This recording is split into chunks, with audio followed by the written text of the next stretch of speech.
What kind of man pays money to save a woman who belongs to no one but danger? That was the question burning in Rosalind Mills's mind. As she stood on the rough wooden auction platform, her wrists shackled, her swollen belly heavy with the child she carried. The dust-choked air of Creek, Colorado territory pressed against her like a weight, and every cruel shout from the crowd felt like another lash on her already battered spirit. Rosalind's hands trembled where they rested on her belly. 7 months pregnant, 7 months alone.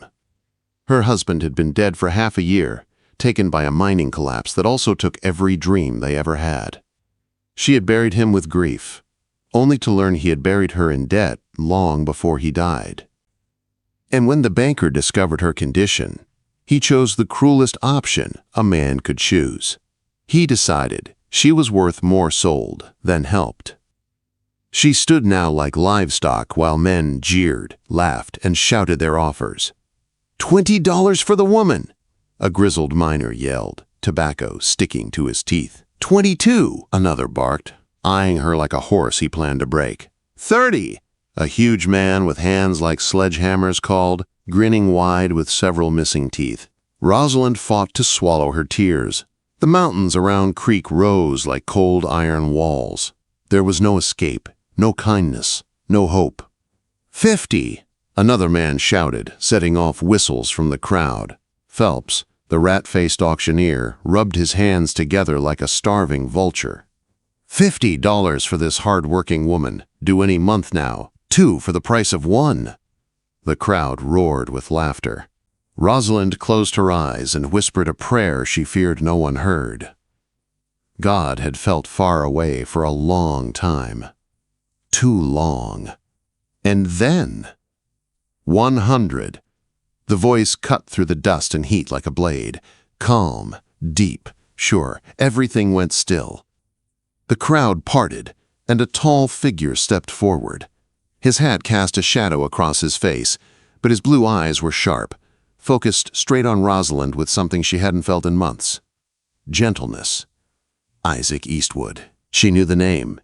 Everyone did. A rancher who lived alone in the North Valley. Quiet, private. A man who didn't go looking for trouble but ended it fast if trouble came to him. 100? Phelps sputtered. For a woman heavy with another man's child? Isaac's voice stayed steady. Did I stutter?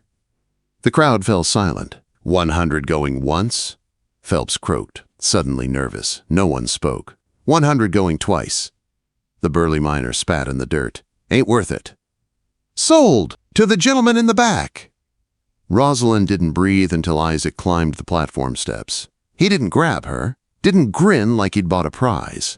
Instead, he reached into his coat and pulled out a small key. With steady hands, he unlocked her shackles himself. The heavy iron fell away with a dull thud. Isaac leaned close so only she heard the words meant for her alone. You're safe now.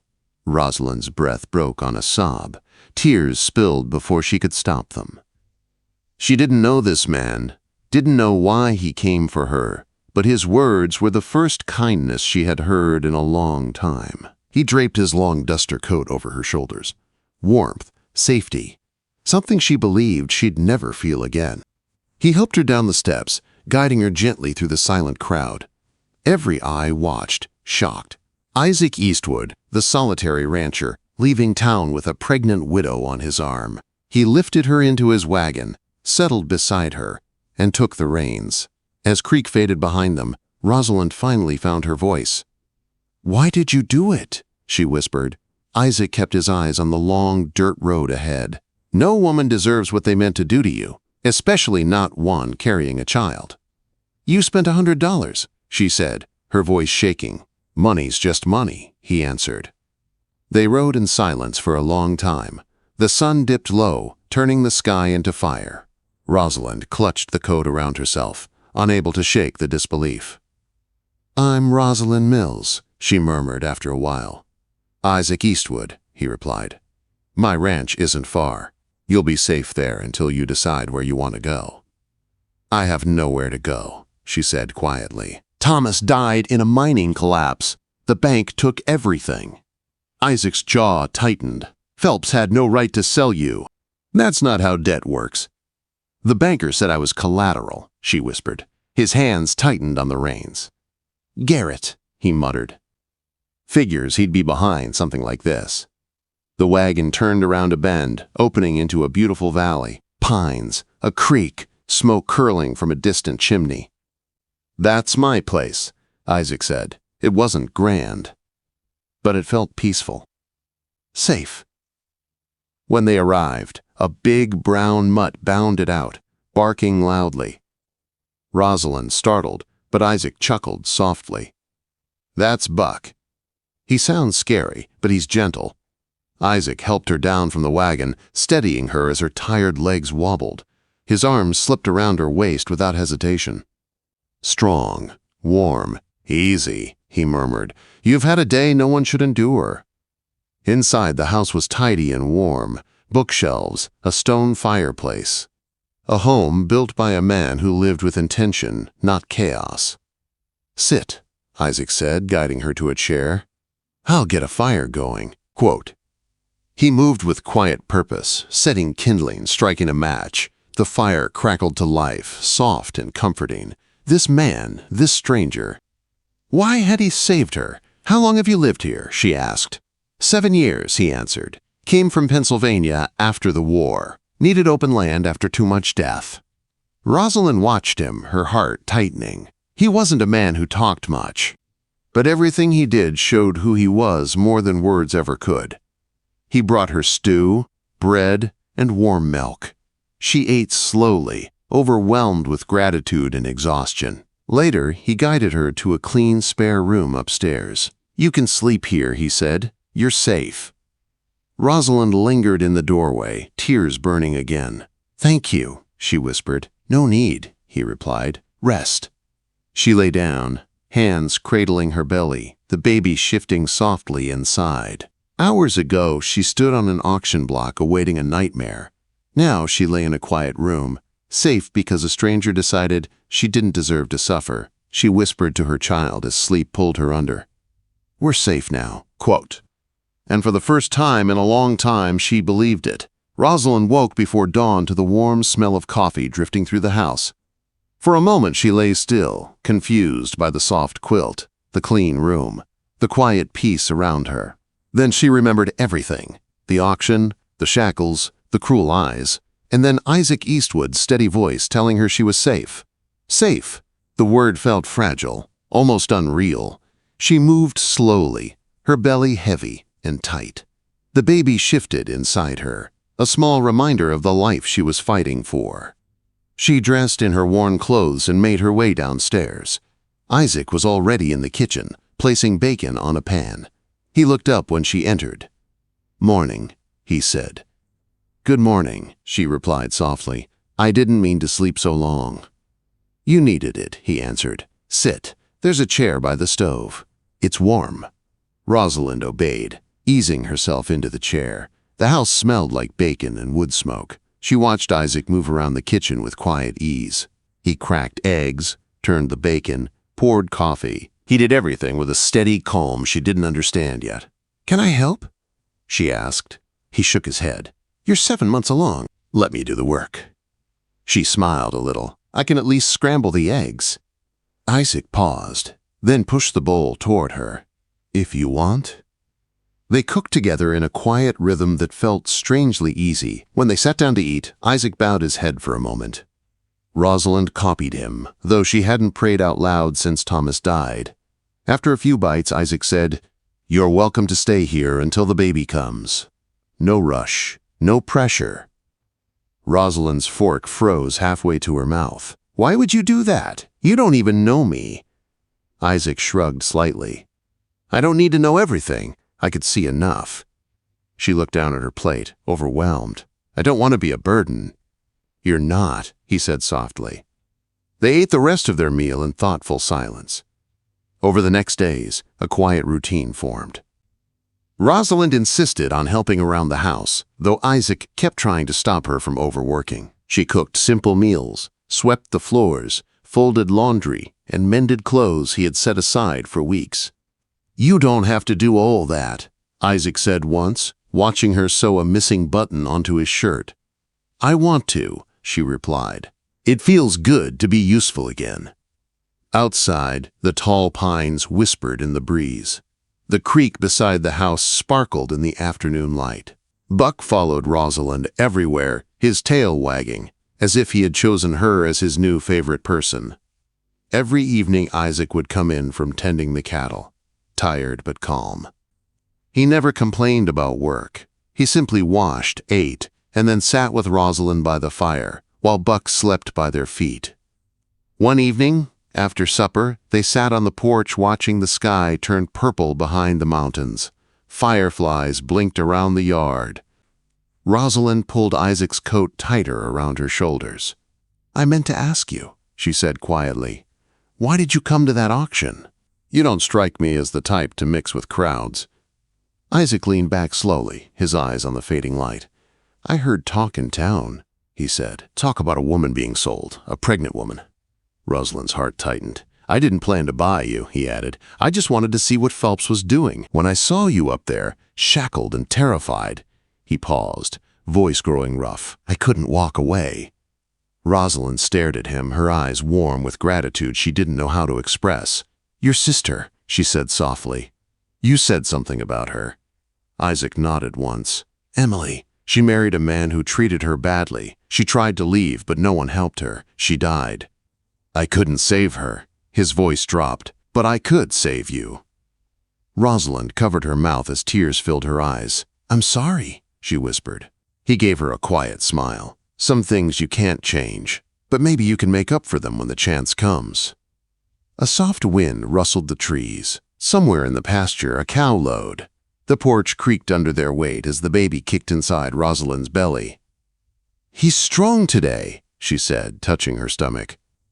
Isaac glanced over, something warm and deep in his eyes. "He'll be strong like his mother." Rosalind's breath caught. No one had spoken gently to her in months. She looked away, unsure how to respond. A week later, a wagon approached the ranch near sunset. Isaac stood immediately, hand on his revolver. "Stay inside," he whispered. Rosalind's heart jumped. She stood behind the door, peeking through the crack. The wagon drew closer, and she saw the figures inside, a man in a black coat and a woman beside him. Isaac relaxed his shoulders. "It's Dr. Morgan and his wife," he said. "I didn't send for them." Ruth Morgan climbed down first.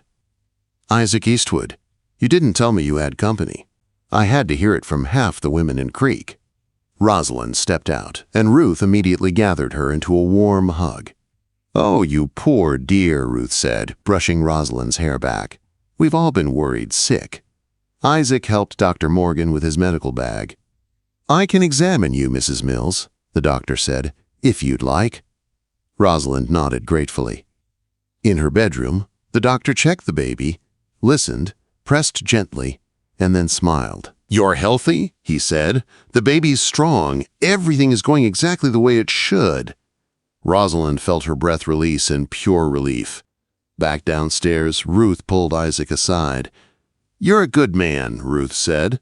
"But be careful, you're growing attached. I can see it." She smiled knowingly. "And if she's looking at you the way I think she is, well, things may change quicker than you expect." Isaac didn't answer. He didn't have to. That night after the Morgans left, Rosalind sat by the fire, thinking of everything the doctor said. Isaac placed a fresh log on the flames, the light flickering across his steady features. "You okay?" he asked.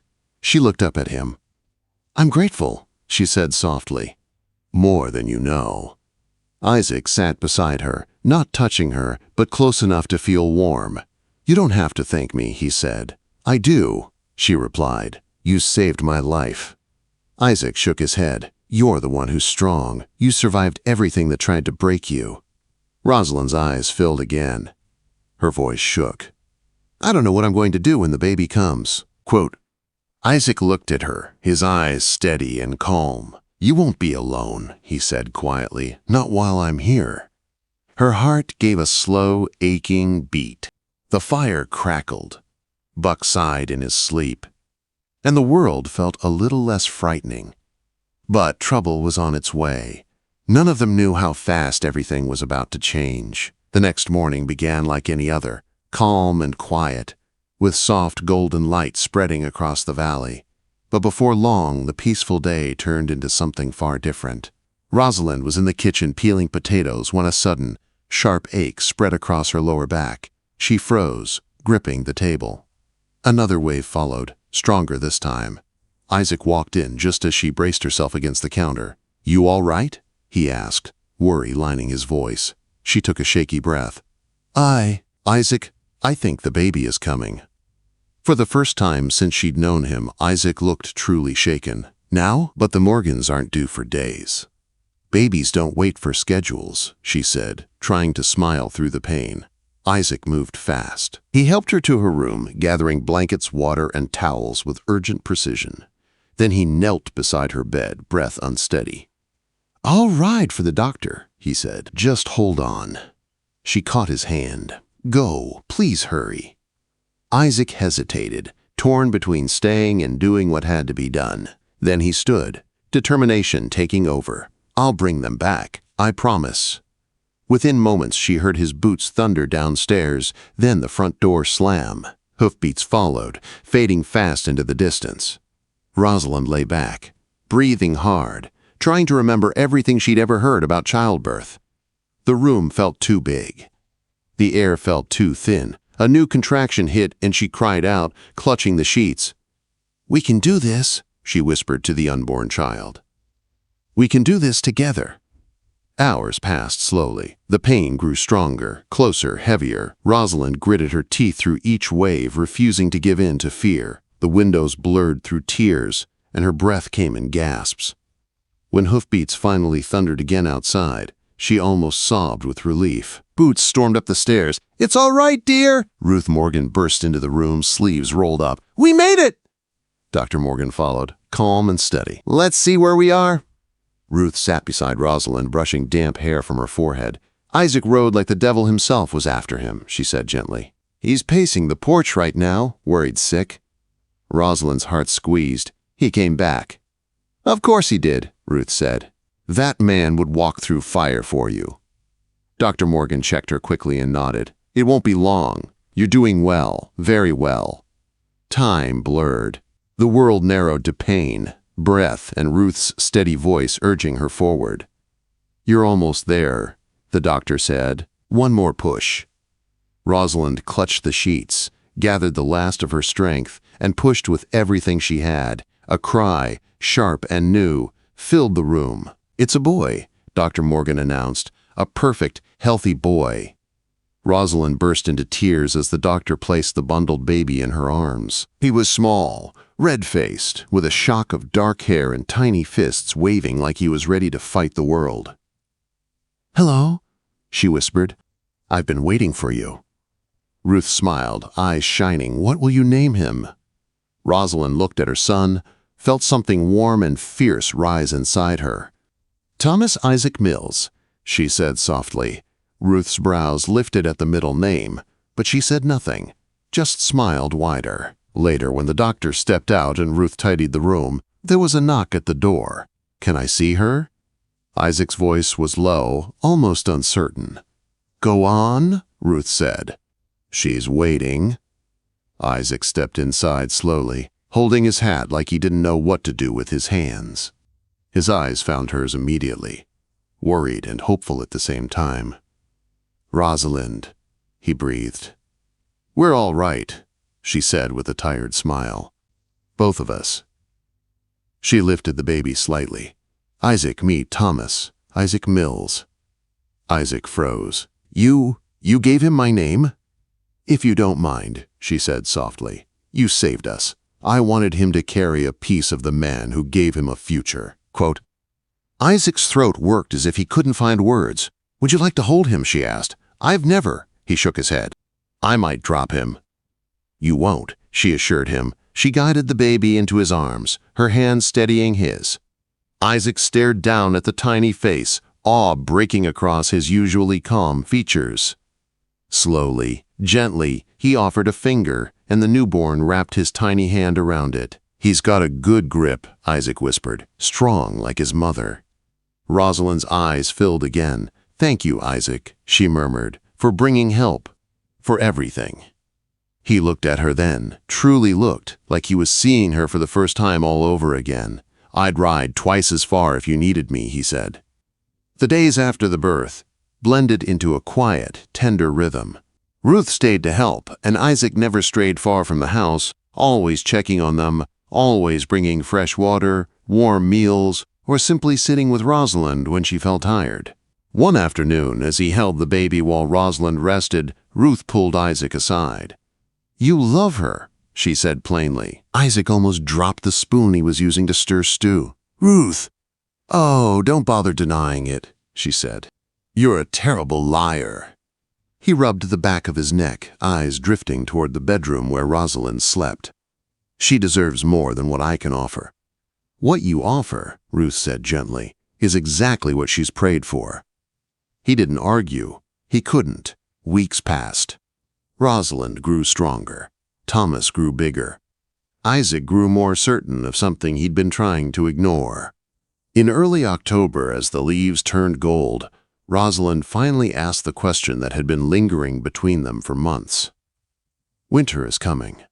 What happens to us then?" Isaac looked down at the baby sleeping in his arms, then he lifted his gaze to her. "You don't need to leave," he said quietly. "You can stay here, as long as you want." Rosalind's breath caught. "Isaac!" He took a deep breath, his voice low and sure. "I can't imagine this house without you. Or Thomas. I want you both here, not out of charity, not out of duty, but because I—" He paused, searching her face. "Because I want a life with you." Her heart pounded. "Are you asking?" Quote. "Not yet," he said softly. "Not until you're ready. But I want you to know. I love you, Rosalind." Silence settled between them, warm and full. Rosalind took his hand. "I love you too." They sat together by the fire, the baby breathing softly in Isaac's arms. The world outside was cold and uncertain, but inside that small log house, life had become something bright and full again. A family. A home. A second chance neither of them had expected. And it all began the moment Isaac whispered the words that changed everything. "You're safe now.